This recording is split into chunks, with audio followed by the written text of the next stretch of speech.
BA final year के student, आज हम नाच कविता करेंगे।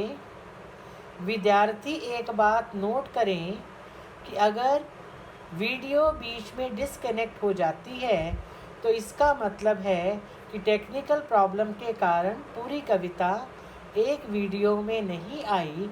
आप कविता के शेष भाग के लिए नेक्स्ट वीडियो देखेंगे। धन्यवाद।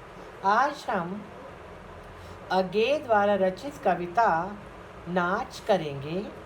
इस कविता का मूल भाव, इसमें कवि ने एक रूपक के माध्यम से जन्म और मृत्यु तक के जीवन को दो खंभों के बीच की रस्सी कहा है और मानव द्वारा जीवन जीने को कवि ने नाच कहा है, क्योंकि मनुष्य हमेशा जन्म और मृत्यु के बीच ही नाचता रहता है। कवि का कथन है कि जीवन एक तनी हुई रस्सी के समान है जो जन्म और मृत्यु रूपी दो खंभों के बीच में बंधी हुई है।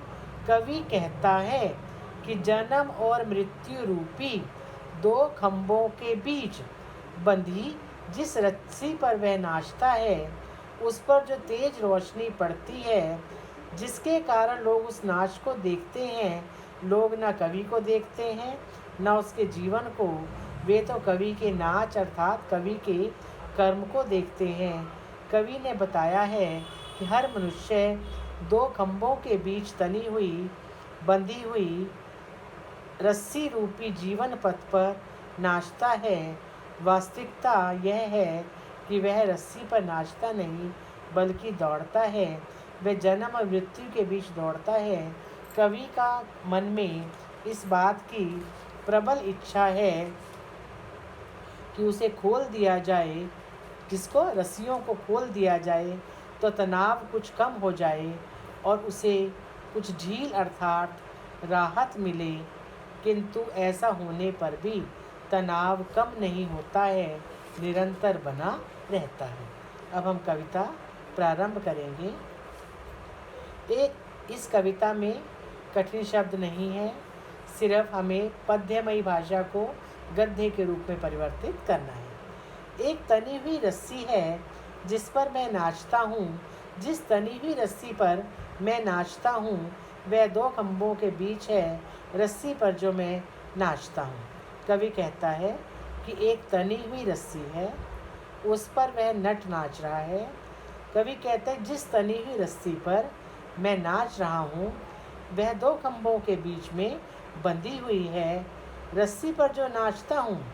कवि कहता है कि एक खंभे से दूसरे खंभे पर बंधी हुई जिस रस्सी पर वह नाचता है, संघर्ष करता है, वह कवि कहता है कि वह दो खंभों के बीच में तनी हुई है, वह लगातार उस पर नाच रहा है। दो खंभों के बीच जिस तनी हुई रस्सी पर मैं नाचता हूँ, कवि कहता है कि जिन दो खंभों के बीच की रस्सी पर मैं नाच रहा हूँ, लगातार नाच रहा हूँ, उस रस्सी पर तीखी रोशनी पड़ती है।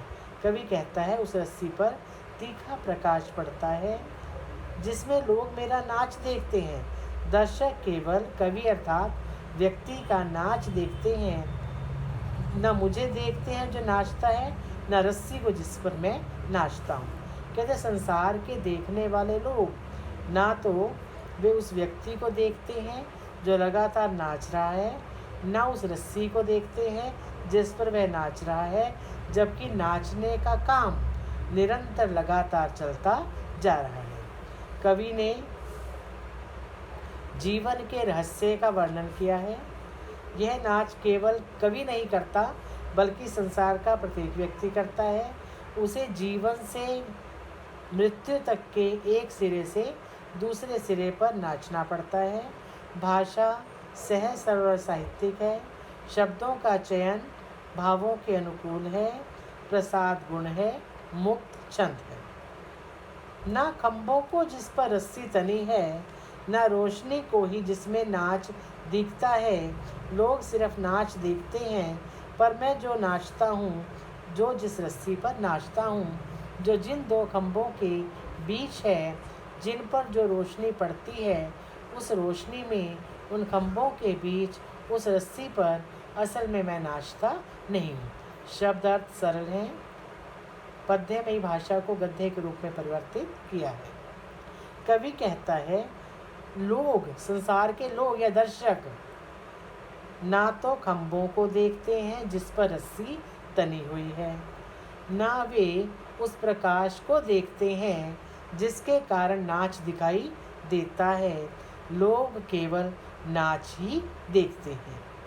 पर मैं जो नाचता हूँ, जो जिस रस्सी पर नाचता हूँ, कवि कहता है कि वह जो नाचता है और जिस रस्सी पर नाचता है, जो जिन खंभों के बीच, जो दो खंभों के बीच बंधी हुई है, जिस पर रोशनी पड़ती है, उस रोशनी और दो खंभों के बीच तनी हुई रस्सी पर कवि नाचता नहीं है।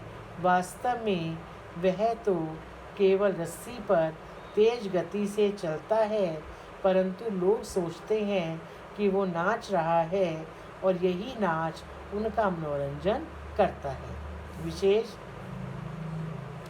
रहस्यात्मक शब्दावली के माध्यम से नाच का रूपक प्रस्तुत किया है। जो रस्सी पर नाचने वाला है वो नाचता नहीं बल्कि तेज गति से चलता है, लेकिन लोग उसे उसका नाच समझते हैं। अनुप्रास अलंकार का सफल प्रयोग है। भाषा सहज, सरल और शुद्ध साहित्यिक हिंदी है। प्रसाद गुण है। कवि ने मुक्त छंद में काव्य का वर्णन किया है।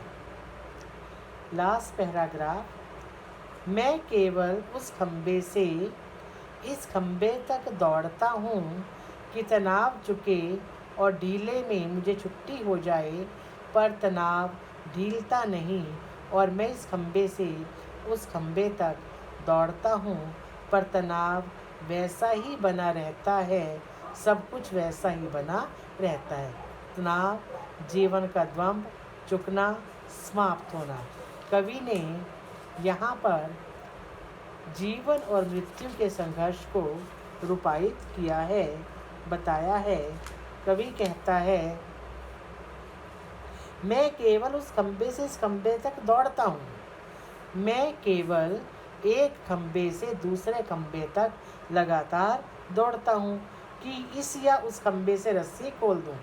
मैं नाचता नहीं, मैं चाहता हूँ कि मैं इस खंबे या दूसरे खंबे की रस्सी को खोल दूँ ताकि तनाव चुके, ताकि मैं तनाव से मुक्त हो जाऊँ और ढील में छुट्टी हो जाए और मुझे रस्सी पर दौड़ने से मुक्ति मिल जाए।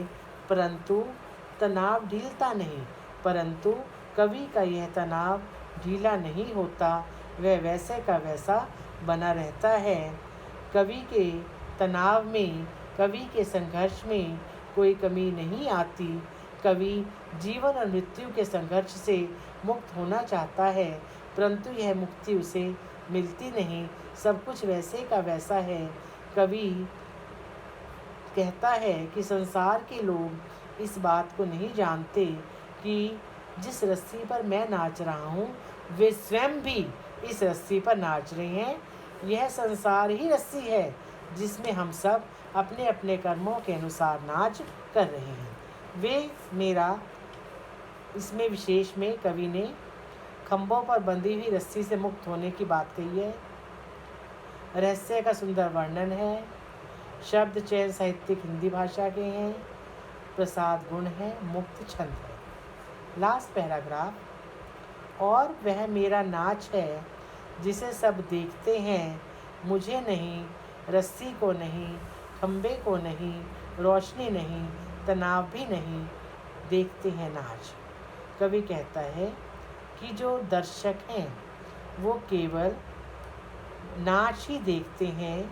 वे ना तो रस्सी को देखते हैं, ना खंबे को देखते हैं, ना रोशनी को देखते हैं, ना व्यक्ति के तनाव को देखते हैं, वे केवल नाच ही देखते हैं।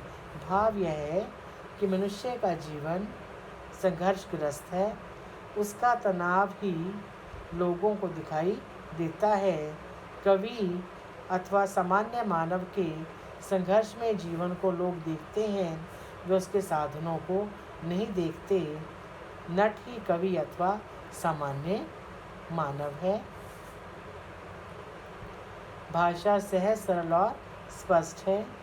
शब्दों का चयन साहित्यिक हिंदी भाषा के माध्यम से किया है। प्रसाद गुण है, मुक्त छंद है, प्रतीकात्मक शैली का या शब्दावली का प्रयोग किया है।